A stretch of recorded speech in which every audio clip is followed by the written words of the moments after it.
Hello hi. നിങ്ങളെ ആരെങ്കിലുമൊക്കെ മനഃപൂർവ്വം ഒഴിവാക്കുന്നതായി എപ്പോഴെങ്കിലും നിങ്ങൾക്ക് തോന്നിയിട്ടുണ്ടോ? എങ്കിൽ കേൾക്കുക.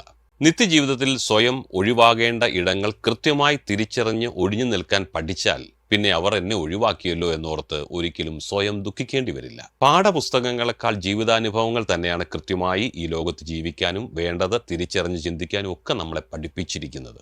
നമ്മുടെ മുന്നിൽ ഭംഗിയായി അഭിനയിച്ചു കാണിച്ച് നമ്മളെ തൃപ്തിപ്പെടുത്തുന്നവരുടെ മുഖംമൂടി ഒരു ദിവസം തീർച്ചയായും അഴിഞ്ഞു വീഴുക തന്നെ ചെയ്യും. അഭിനയിക്കാതെ പച്ചയായി ജീവിക്കുന്നവരോട്, കാര്യങ്ങൾ പച്ചയ്ക്ക് പറയുന്നവരോട് നമുക്ക് പലപ്പോഴും ഒരു അനിഷ്ടമൊക്കെ തോന്നിയേക്കാം. പക്ഷെ ഒറ്റ കാര്യം ഓർത്തുകൊള്ളുക, അവരെ മാത്രമേ ജീവിതത്തിൽ വിശ്വസിക്കാനാവൂ എന്നതാണ് വലിയൊരു സത്യം. കാരണം അവർ നിങ്ങളുടെ മുമ്പിൽ അഭിനയിക്കുന്നില്ല.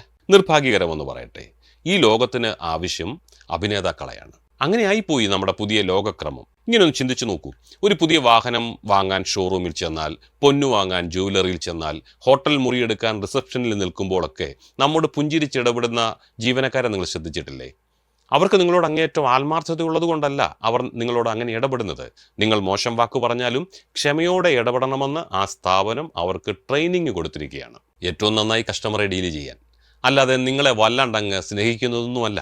അതവരുടെ ജോലിയാണ്. ഇന്നലെ മറ്റാരെയോ അവർ ഡീൽ ചെയ്തു, ഇന്ന് നിങ്ങളെ, നാളെ മറ്റൊരാളെ, അത്രമാത്രം. പക്ഷേ കുടുംബ ബന്ധങ്ങളിൽ പോലും ഇത്തരം അഭിനയങ്ങൾ കണ്ടുവരുന്നുണ്ട്. അതൊരു പാളിച്ചയാണ്. ലോകം എങ്ങനെയുമാകട്ടെ, നമുക്ക് അഭിനയിക്കാതിരിക്കാം. ഉള്ളതുള്ളതുപോലെ ആരുടെയും മുഖത്തു നോക്കി തുറന്നു പറയുന്ന ആത്മാർത്ഥതയുള്ള വ്യക്തികളാവാം. Have a nice day.